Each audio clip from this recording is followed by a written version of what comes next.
Mang Acil Gentra Suara dina acara Dongeng Sunda.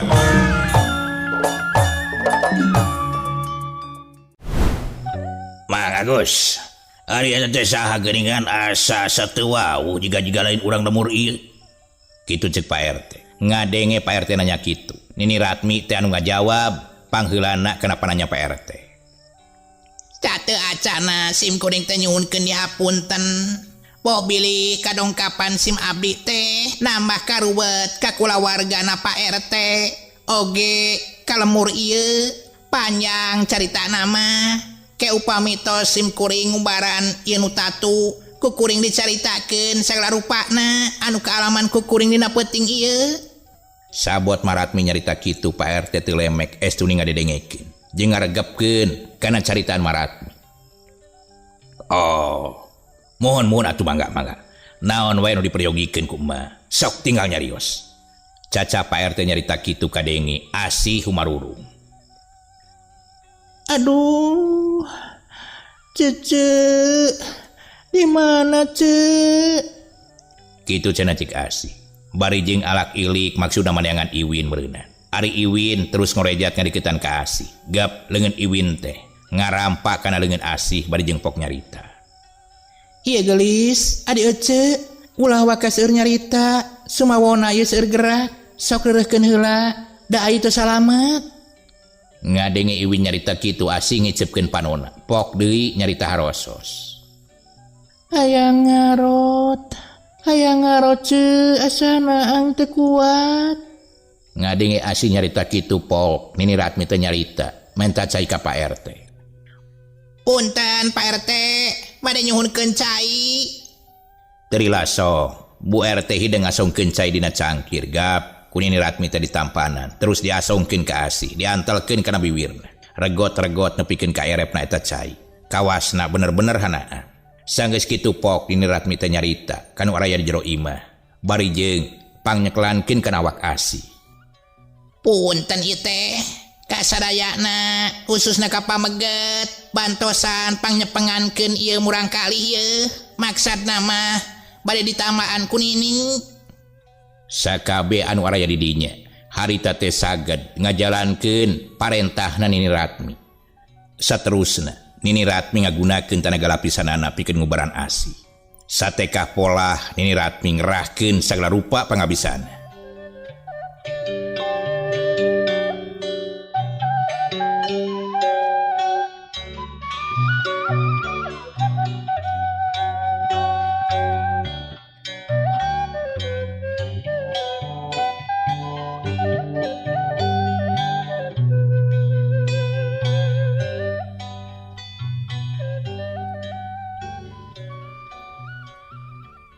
Heuleuh sajam ti harita, awak Nini Ratmi kaciri kokoprot ku kesang. Telila, cegoh, orolo, Asih teh batuk, disusul ku ngaluarkeun getih kentel alamara. Sanggeus kitu Maratmi teh nyarita deui. Sanggeus kitu, Nini Ratmi nyarita deui. Cik eta dina buntelan emak teh aya samping, sok kadiekeun. Cek Nini Ratmi harita teh, song ku Iwin teh diasongkeun. Sakur anu araya di dinya kabeh arolohok. Bangun heran nempok kalakuan Nini Ratmi anu dilalajoan ku sararea. Pok Pak RT teh ngagerentes dina hatena. Ke. Saha eta nu keur namaan teh? Bari jeung rupa jeung dadegana ogenan, tiluanana hampir sarua. Komo anu keur ditambaan jeung anu rek namaan mah. Hampir sarua beungeutna. Eueuh. Buah-buah anak jeung indungna ieu teh nya. Nah kunaon atuh? Pangna bisa kieu ya? Kitu cek Pak RT, bari jeung rada panasaran hayang buru-buru ngadenge kana lalakon anu sabenerna.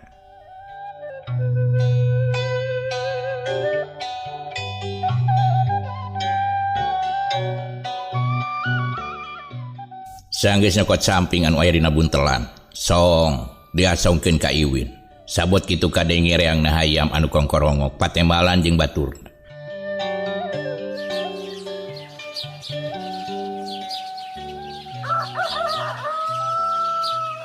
Nempo Asih ngaluarkeun getih kitu, Pok Nini Ratmi teh nyarita. Punten, ieu teh Pak RT kalih Bu RT, hoyong ngiring ka cai. Ih, mangga mak, sok ka dieu, hayu jeung kuring. Kitu cenah cek Bu RT. Bari tuluy nuju Nini Ratmi dianter ka tukang. Ka Mang Agus jeung ka Mang Aco kahaden teh heulanya tarungguan kuring. Arek subuh heula ieu. Ulah ka mana-mana. Sok tah saaya-aya dahareun mah. Bari ngopi ka dinya lumayan tambah lapar. Kitu cek Pak RT. Ngadenge panita RT kitu Agus jeung Aco unggut-unggutan sirahna. Sanggeus papatah kitu leos Pak RT teh. Ngaleos arek ngalaksanakeun kewajiban salat subuh. Iwin oge Maratmi kitu deui Bu RT. Sarua manehna ge ngalaksanakeun salat subuh berjamaah.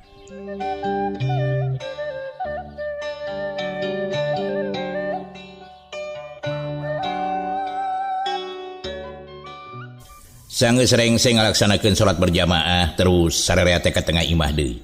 Ari Iwin mah terus nuturkeun ka Bu RT maksudna marek babantu di pawon. Ari Nini Ratmi harita teh ngadeukeutan deui ka Asih anu masih keneh ngarelempre. Teu lagek diuk Nini Ratmi teh gigireun Asih. Teu labrai beunta Asih teh kadenge ku Nini Ratmi. Asih nyarita. Cece, dia ka mana? Sabot Asih ngageruan ka Iwin. Gap, leungeun Nini Ratmi teh nyekelkan awak Asih bari jeung pok nyarita. Gelis, anak emak, kumaha gelis rarasaan ayeuna ieu awak Nyai? Alhamdulillah, nuhun mak.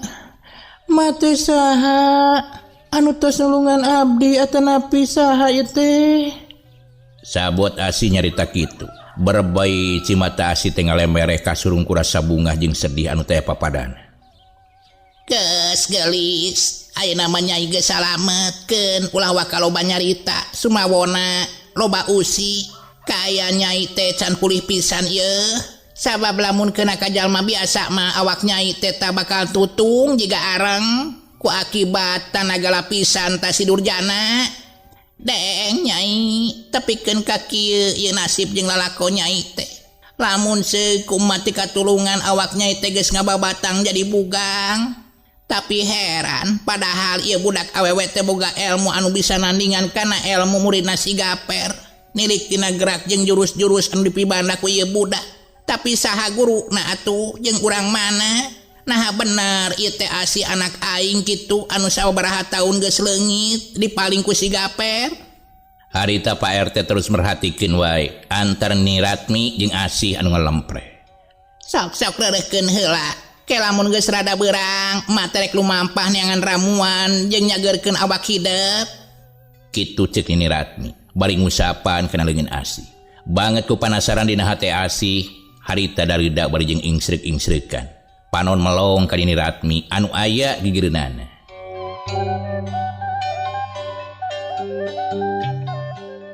Mak, rima teh saha? Nuhun tos nulungan ka abdi. Pamit aya mama duka kumaha nasib abdi teh tajeng lanceuk abdi. Ku kabiadaban komplotan garong. Ngadenge Asih nyarita kitu Nini Ratmi narik napas panjang. Tika rasa tina selabiwir mata teh kaluar cai mata. Ngalemereh masihan pipina. Kasurung kurasa sedih dina jero dada. Nini Ratmi pok nyarita ka Asih dibarengan ku sora anu dareuda. Gelis anak king anak emak geus gelis. Ku kersa anu maha murbeng alam Nyai teh kudu salamet dina leungeun emak. Emak mangan cukang lantaran wungkul gelis. Gusti anu maha suci anu ngagaduhan sagala kanyaah ka umatna. Moal pahili Gusti nurunkeun pitulung ka umatna anu keur bingung. Ngan meureun jalan jeung carana pasti beda-beda kitu tah gelis. Kitu ceuk Nini Ratmi.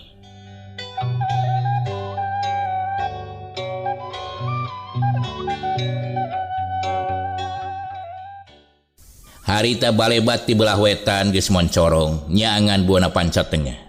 Dibarengan kureang namanu pating keleper anu keur masihan jangjangna.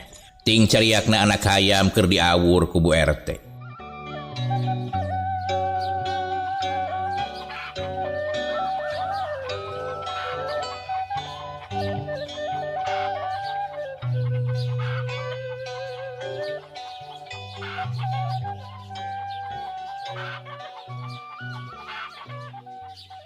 Harita beja pa beja-beja sumebar ka eta lembur. Yen peuting tadi aya 3 jalma anu datang ka lembur.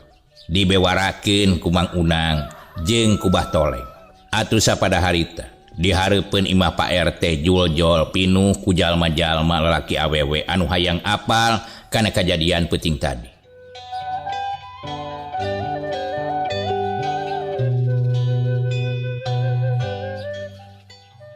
Pok hiji lalaki anu ngaran Jalek waleh woh pok nyarita kan gigireun.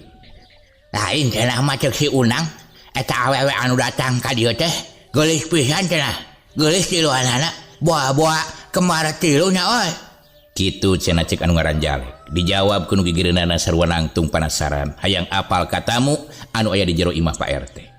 Ari anu gigireun leuwih kolot tinu tadi ngaranna Abah Tirio pok nyarita. Pegawai kami ge dak penasaran hayang lempok tuh. Cenah geulis pisan cenah kitu. Malahan mah disangka ku Abah Toleng mah Nyai Kunti tah anu anakan. Jadi penasaran beugeuhna ogena. Age tuduh mulut jiga heueuh we atuh rek payu. Ngadenge anu reang di luar loba jalma.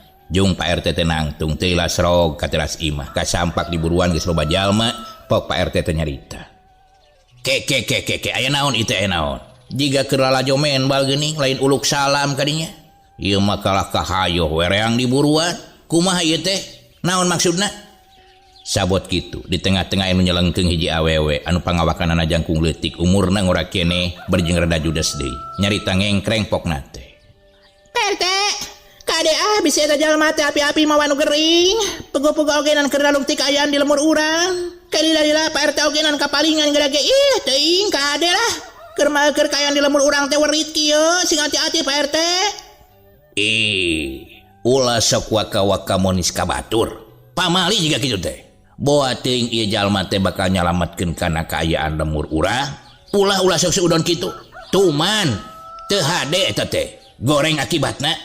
Kitu cenah ceuk Pak RT. Cacap nyarita kitu torojol Nini Ratmi teh kaluar. Bari jengjung nangtung disagigireun Pak RT. Teu nungguan dititaku Pak RT. Samemeh Nini Ratmi nyarita, renghap narik napas panjang heula. Terus ngabagikeun panetipna ka sakabeh anu araya di buruan imah Pak RT. Ari nu araya di luar sakabeh ogenan eueuh nu nyarita deui. Jiga anu kasima ku datangna Nini Ratmi. Terila torojol oge Iwin, jung nangtung digigireun Nini Ratmi. Terila pok Nini Ratmi teh nyarita. Najan leuleuy tapi sima jeung sorakna Nini Ratmi mantak seber kadenge ku sakabeh anu araya di buruan Pak RT.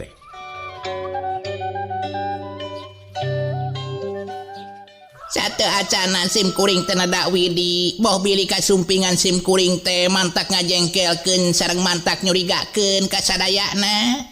Perkawis kasumpingan sim kuring sareng anak kuring salaresna sim kuring teh aya maksad pikeun nambih-nambih atanapi ngariweuhkeun sumawona ngadamel masalah ka ieu lemur. Dan niat sim kuring mah ngan saukur ngiring leureuh di lemur sanes bade nalungtik sumawona ngadamel hiji perkara anu mantak musingkeun atanapi ngagareuwahkeun komo deui mantak ngarugikeun ka sadayana. Boh bilih kadatangan ka ieu tempat teh mantak ngajaheutkeun pangeussi lemur. Sakedap deui ogenan sim kuring teh bade miang nada pamit ieu patempatan. Reg, Nini Ratmi teh eureun heula nyaritana. Sanggeus ngarasa cukup, bari jeung terus ngalieuk Nini Ratmi teh ka Pak RT.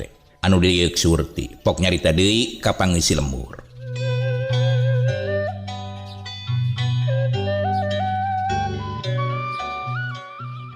Tah, kadenge ku sararea.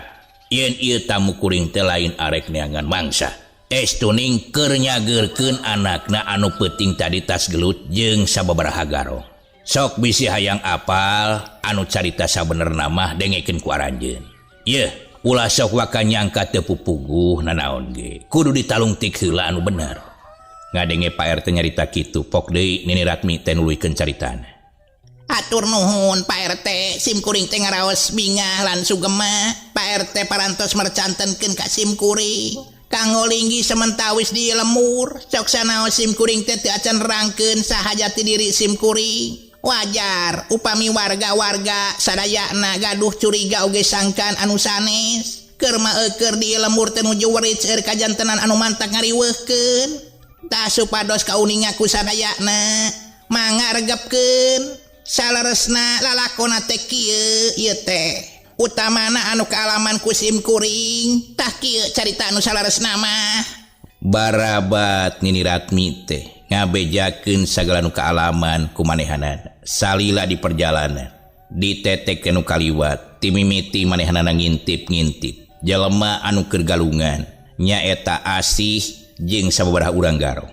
Harita di Bandungan ku Pak RT jeung sararea anu aya di dinya kabeh kumecrek sakapeung aya nu ilu nafsu ngadenge caritaan Nyai Ratmi teh kusabab ngerasa gemes ka garong anu geus ngieun kaonaran ka sababaraha lembur. Malah mah Pak RT boga sangkaan lamun teu dipegatan ku Nini Ratmi ditungtung lembur. Boa teuing lembur manehna teh geus karanjah beak diubrak-abrik ku eta komplotan garong. Kitu ceuk pamikir Pak RT.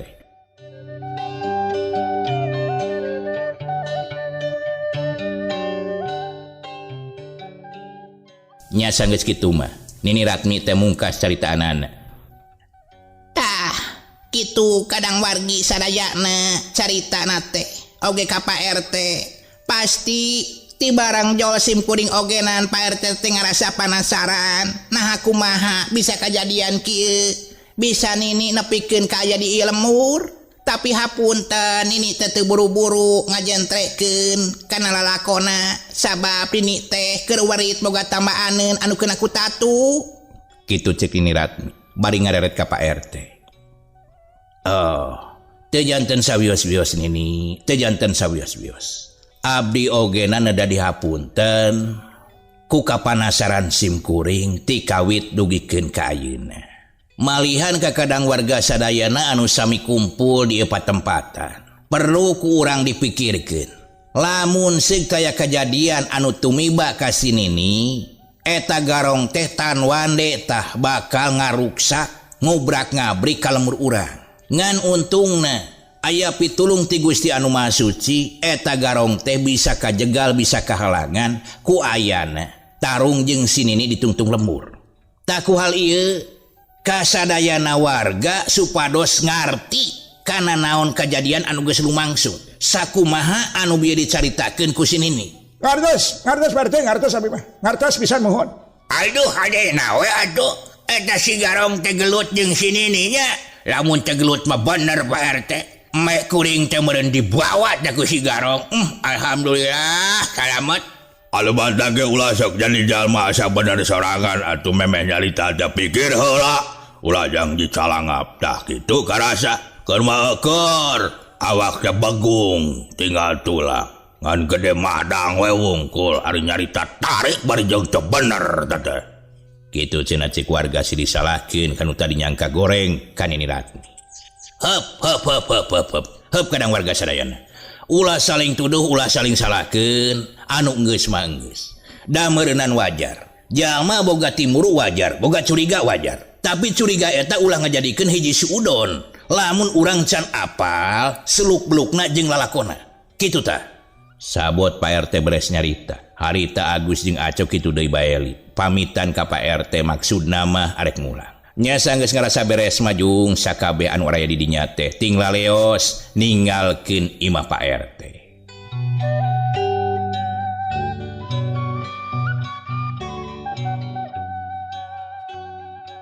Sanggeus sararea kadang warga bubar tiburuan Pak RT. Pak RT teh terus ngareret ka Nini Ratmi. Bari jengpok nyarita. Nini, abdi nedata wakup anu kasuhun. Utamina kan ini sareng kasadayana boh bilih kadang warga sim kuring teh mantak ngajaheutkeun kana mamanahan Nini. Wios Pak RT tadi ku Nini ogenan geus dibahas eta mah wajar boga curiga ka Nini pang-pang nama pedah di dieu teh kaayaan keur werit. Sumuhun Nini nya kitu teh nuhun pisan. Upami Nini ngahapunten kana naon rupa kaluluputan oge kalalpatan warga sareng disim abdi di dieu. Salajengna abdi teh bade tumaros. Kumaha ieu anu teu damang? Naha tos aya perbentenan atanapi kumaha Nini? Nu mawi teh Pak RT. Nini teh keur namaan satekah pola. Mudah-mudahan we aya ridho mantenna ieu si Nyai teh bisa jagjag sabihara-sabihari deui. Kitu cek Nini Ratmi bari terus nyasar tigelang leungeun Asih anu maksudna mah nganormalkeun deui aliran getihna supaya kaayaan Asih sehat pulih deui sabihara-sabihari. Nyai Gelis emak teh hayang apal ari Nyai teh ti mana jeung budak saha. Terus maksud jeung tujuan Nyai lunta sorangan teh neangan naon? Keur neangan pangalaman wungkul atau aya tujuan anu tangtu? Ngadengin ini Ratmi nanya kitu, Asih sakedapan mah teu cumarita. Nempo Asih ngeluk tungkul kitu pok Iwin teh nyarita.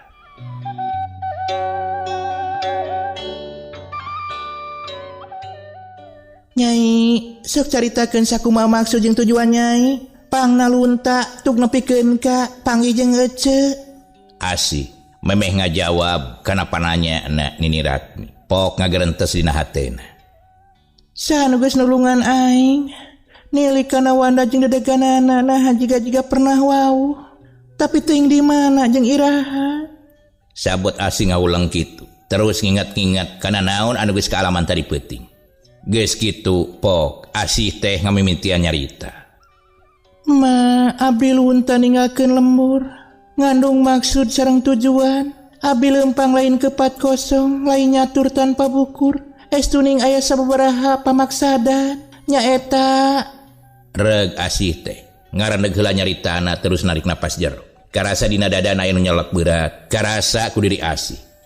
Ma, punten. Abdi teh nuju aprak-aprakan milarian sepuh abdi sareng wargi abdi. Duka teuing di mana ayana. Dugikeun ka ayeuna abdi teh teu acan dipenakeun. Nya abdi teh penak sareng Ceu Iwin. Anu lalakonna mah anjeunna teh kapenak ku abdi. Nuju dipapanggul ku hiji garong tah di leuweung. Nya ari lalakon salengkepna mah kieu. Kitu cenah cik Asih bari barabat nyaritakeun lalakon Iwin mimiti kapanggih ku manehanan. Kabeh dicaritakeun.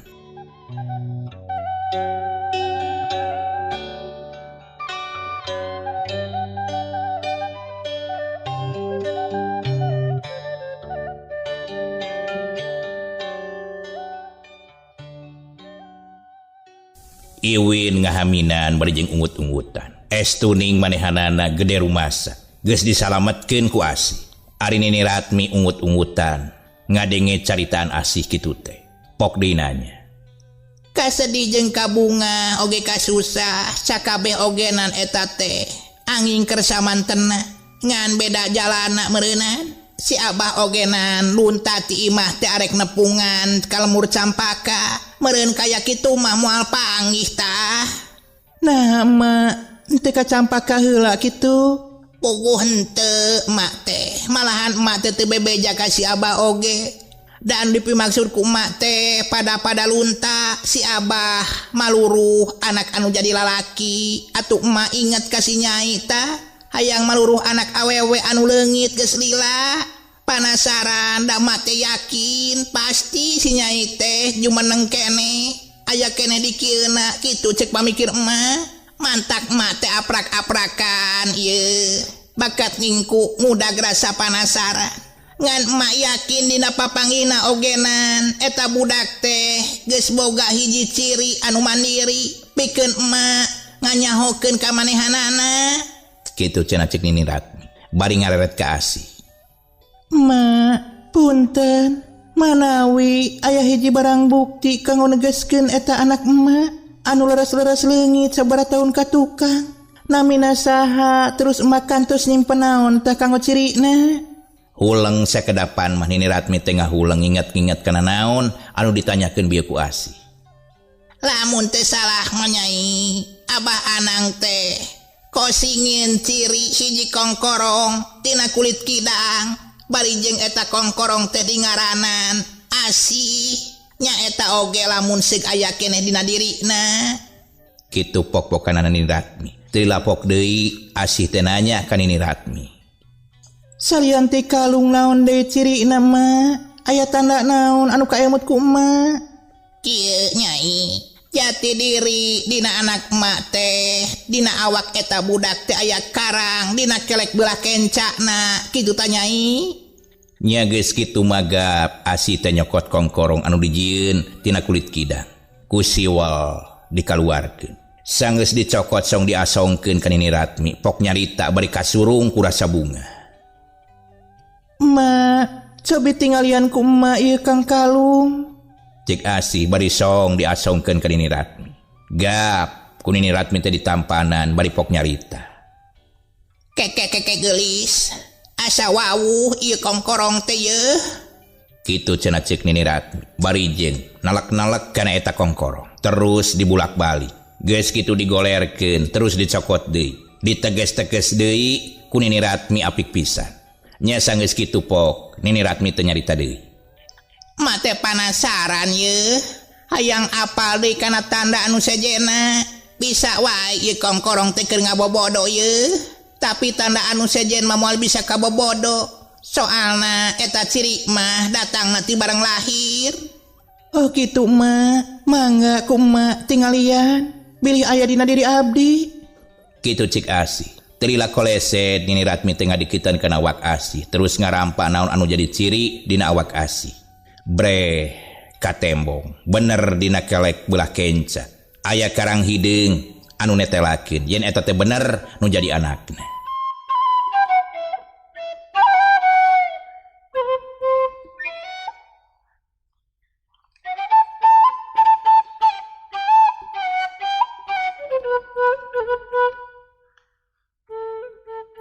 Gelis.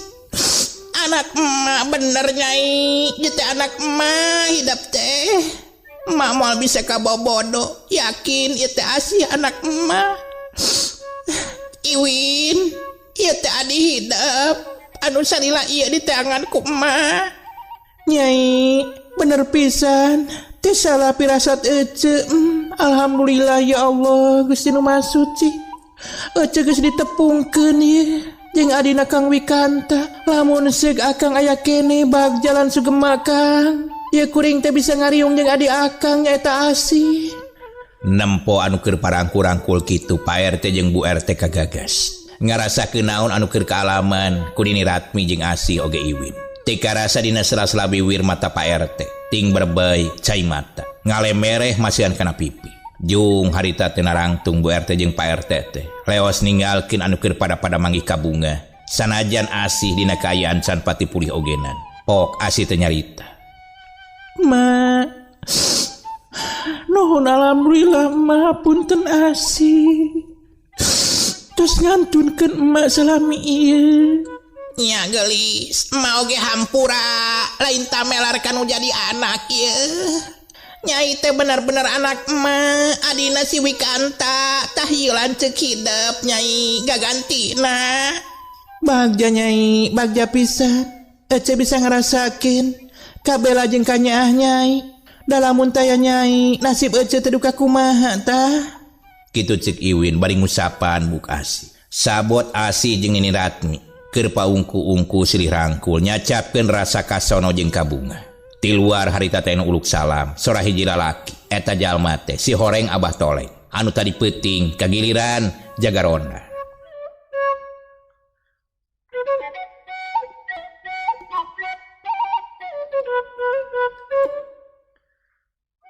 Assalamualaikum, RT, punten.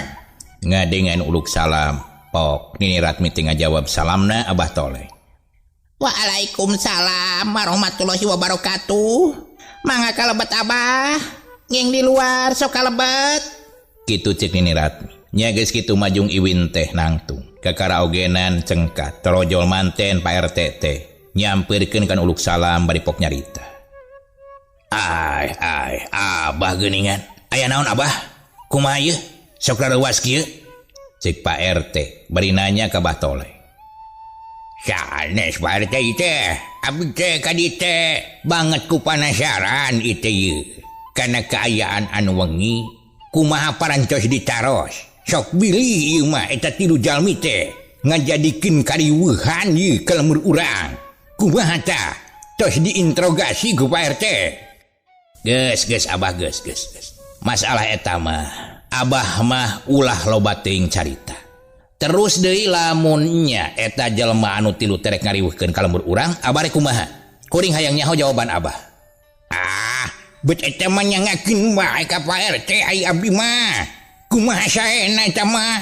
Nu penting mah urang teh ulah dugikeun ka diubrak-abrik ku garong we ngoal pucing. Duh teuing rek kumaha tuh. Nya Abah geus, Abah mah ulah hariwang. Tadi ogenan kukuring teges dibenerkeun. Malah mah aya salah sahiji warga anu datang ka dieu. Anu sarua nanya anana teh mang melangkeun kana kaayaan ieu lembur. Bisi jeung bisi jalma anu datang ka dieu teh anu rek ngariweuhkeun. Ngan untungna tatamu urang teh apal kana atikan jeung dari gama. Geus, ayeuna mah ulah sagala diucapkeun. Ieu Abah tanggung jawab ieu mah sagalana kuring. Yen sabenerna mah Abah eta tilu jalma teh tas gelut jeung garong. Malah mah eta garong teh anu saurang mah eleh. Mantak Abah ulah gagabah ka hade nyarita teh. Sagala ge kudu ditalungtik heula ditanyakeun anu bener. Nah hadae lamun tatamu urang ngayakeun tindakan ka Abah. Sabab lain jalma tah jawara wungkul Abah. Nah hadae Abah langsung dikek, dicekek beheung tah. Iye, emung teuing, barca. Ari kudu dikek mah ieu. Mangga tuh, Abah permios ari kitu mah. Assalamualaikum. Kitu cenah cik Bah Toleng bari leos harita teh. Manehna ngaleos ninggalkeun imah Pak RT. Henteu asup heula ka jero. Da cik pangrasana era bisi papanggih jeung tatamu anu tiluan teh.